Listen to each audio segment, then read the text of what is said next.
আসসালামু আলাইকুম বন্ধুগণ।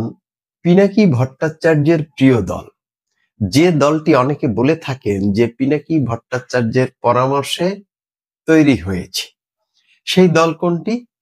সেই দল হলো এনসিপি। পিনাকি ভট্টাচার্যের ১ নম্বর প্রিয় দল হচ্ছে এনসিপি, দ্বিতীয় প্রিয় দল হচ্ছে জামাত ইসলাম।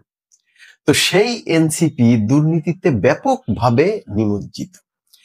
এনসিপির যে সাবেক সংগঠক মুনতাসির মাহমুদ, উনি এনসিপির দুর্নীতির ফিরিস্তি প্রকাশ করেছেন। এই পেপার কাটিং দিয়ে দিচ্ছি, আমি জুম করে করে দেখে নেবেন ভয়ানক দুর্নীতির ফিরিস্তি।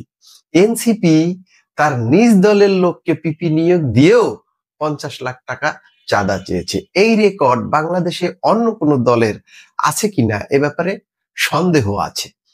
এখন বিএনপি এনসিপির এই সকল দুর্নীতি অবগত আছে কিনা জানি না, অবশ্য বিএনপি এনসিপি কে নিয়ে অত মাথা ঘামায় না, কিন্তু এনসিপির হাসনাত আব্দুল্লাহ, নাসিরউদ্দিন পাটোয়ারি এরা কিন্তু সারাক্ষণ বিএনপি কে বিষোদগার করতে থাকে। প্রত্যেক মিটিং এ বিএনপি কে নিয়ে কুরুচিপূর্ণ বক্তব্য, বিএনপি নেতাদেরকে নিয়ে কটূক্তি এসব করতেই থাকে। এবং এনসিপির তৈরি কারো যে পিনাকি ভট্টাচার্য, উনি তো প্রতিদিন বিএনপির বিরুদ্ধে এখন এপিসোড তৈরি করেই যাচ্ছে।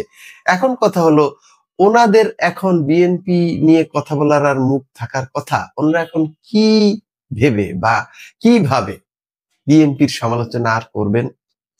এনসিপি দলটির কাছে মানুষের যে প্রত্যাশা ছিল, সেই প্রত্যাশা তারা পূরণ করতে পারেনি। তাদের দলটি তৈরি হয়েছে শুধুমাত্র বিএনপির বিরুদ্ধে বিষোদগার করার জন্য। তারা দেশ, জাতি এবং জাতির কল্যাণের কোনো পথ জনগণকে দেখাতে পারেনি। এর মধ্যেই অল্পতেই তারা দুর্নীতিতে নিমজ্জিত হয়ে গেছে, যা দেখা যাচ্ছে এই পত্রিকায়। ভালো থাকবেন সবাই। আসসালামু আলাইকুম।